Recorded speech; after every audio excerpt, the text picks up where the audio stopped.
You don't want to be a one-time major champion if you can help it. You don't want it to be thought of as a fluke in any way, shape, or form. So it was really nice to be able to get a second one here. It wasn't a fluke. I deserved to be a winner and be a major champion. And then to fall in love with this facility, this campus, as much as I have over the years, and to be able to win, multiple times is just a great feeling. Sometimes you fall in love with someplace and you really don't have those success. You just have the good feelings and good vibes. But I get both the good feelings and good vibes, and I get the success out here. It's just a perfect little marriage for me. I believe I'm the only person to play every USDGC. I've played every round, every hole. There was a pretty good stash of us those first 8 or 10 years. At players' meetings, they'd have us all stand up, and it get lower and lower every year. When you grow up being a tournament golfer, you've always heard about the World Championships, and the Worlds was the first big event for disc golf. The Rose Bowl was a big event, but the World Championships is the World Championships. The name carries something. So when you start playing competitive PDGA golf, that is a goal of yours for sure. Whether you're an amateur, a junior, or a professional, you want to be that world champion in your division. And I think early on, that was the most weighted victory of my life, I think, very easily. And then as the USDGC grabbed hold to become a major, and it gained some momentum as a very, very stern test of golf, that carried a little more weight. The Worlds was just as much a family reunion as it was a golf tournament. That's great on most aspects, but every once in a while the golf can suffer. But as we've gotten better, we've grown as a sport. Worlds is much more a test of golf. It's not the endurance test it was back then, but it's still very much about golf nowadays. It's not that family reunion that it was back then. I think they're both pretty equal in my mind as far as my accomplishments in golf. Being able to repeat, you don't really dream about that. You just dream about winning one and having a good career. Well, I think it's pretty obvious to say at the course, and the test out here has changed over the years. Those first 2 years, it was still kind of the lake layout. If you live around this area and you come here on a normal everyday Tuesday or Wednesday, you have the Winthrop Lake layout that you can play. It's a lot more deuce or die, a lot more player-friendly stuff. And we were a lot more along those lines those first couple of years. As the sport was growing and as tournament golf was growing, Innova Champion Discs and the crew that was in charge of putting the course in the ground here really took it upon themselves to lead as far as giving us a true test of golf from beginning to end. Making the hardest shot in golf back in those days was the long turnover drive. A 350 to 400 foot straight or left to right was difficult because the disc we had to choose from. So that was a common test out here, and it made it very difficult for some guys that aren't used to that. This technology got better as golfers got better, as tournament staff got better, creating what they could see in their mind and not quite get on the course. They got better at getting their idea executed on the course. I think the test of golf has gotten much, much tougher out here. Nowadays, if you don't have a power game and if you don't have that left to right game, you are going to suffer out here. We need to test these young guys to their limits. That's what the United States Championship is supposed to be, is pushing your golf to the limits. I'm really happy with the way things have evolved out here.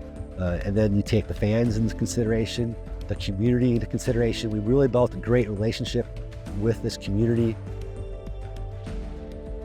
For me personally, obviously the playoff with Kenny in 2003, almost any moment of us walking down the fairways during the playoff, me and Kenny were enjoying ourselves.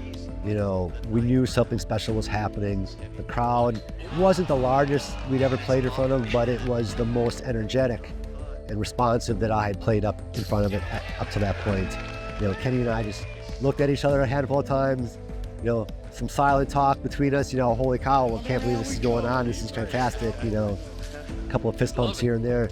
Obviously, I really enjoyed that moment of victory, but just that whole experience of that 45 minutes or an hour that we played in the playoff from beginning to end, fantastic. I don't see why not. They're heavy too. They're not light. Quite the perk that's unique to the event, and I'm glad they decided to do something like this. From here on out, somebody to have 3 rings, why not? I mean, nobody probably would have predicted Will to get 3 rings, 15 or 20 years ago, and he's got them. So I think it's definitely a possibility for somebody to get 3 rings, maybe not 3 in a row, Kenny style, but I think 3 in a 5 or an 8-year period is definitely within reason. It's not going to be the golf that limits that 3-time champion. I think it's going to be the champion itself. Will he be able to be focused? Old hole 4. So you tee off, you would play across the road on hole 3, and you walk down to the tunnel and you play the low ceiling tunnel shot up the horseshoe shaped to the circle of cedar trees. What makes a great golf hole for me is something that can be played multiple ways. Multiple skill levels, multiple shot selections.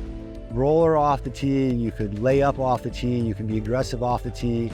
Even back in the day, you could go all the way over the top and get to the circle of cedars over there. You know, the tunnel, low ceiling, uphill shot is unique for us in disc golf, and you don't get it everywhere, especially on this property. And now it doesn't exist, so there you have it.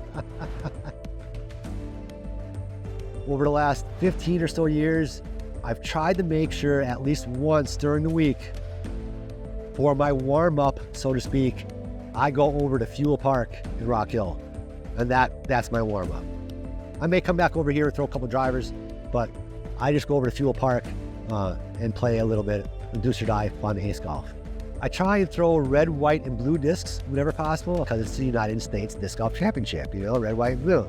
I try and say hi and thank you to as many volunteers as I can out there because I volunteer as well. I know how hard, difficult, and fun and rewarding it is to be a volunteer. So I try and make sure I fill up their tank just as much as they're filling up my tank when I go by. And then I think the most impactful tradition that I have every year is, I started it maybe 12 or 13 years ago, is every round I have the group sign a disc that's in my bag. One disc, all 4 rounds. Will signed it twice. I played with Will Schultz twice. And you know, this is the first year, the group of people that I have on here. Valerie Jenkins, the first year I played with her in the first round.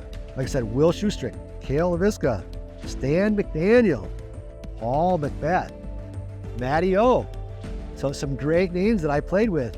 Dave Felberg, Michael Johansson, Steve Brinster. I mean, some great names that I played with that year. You know, I may have forgotten that I played with Val if I didn't have this disc. Don't think that this is a disc I'm putting on a wall or anything. I threw this disc all 4 rounds and they had their name on it. So after this year, I got a new disc every round. Basically been rocks. I throw rocks on 5 or 6, 7 times during the round, depending on what's going on. You know, they took away a couple of my tee shots I used to throw rocks on over the years, so I don't throw it quite as often, but I still make sure I throw the disc that the group signs for me every year. I usually try, it's usually the 4th round, but it might be a different round as well. I will have my group sign a disc and I'll give it to a volunteer or a spectator as well throughout the round. If you're out here over the weekend, you never know, I might be giving you a disc. If you make enough noise, come on out, you might get a disc.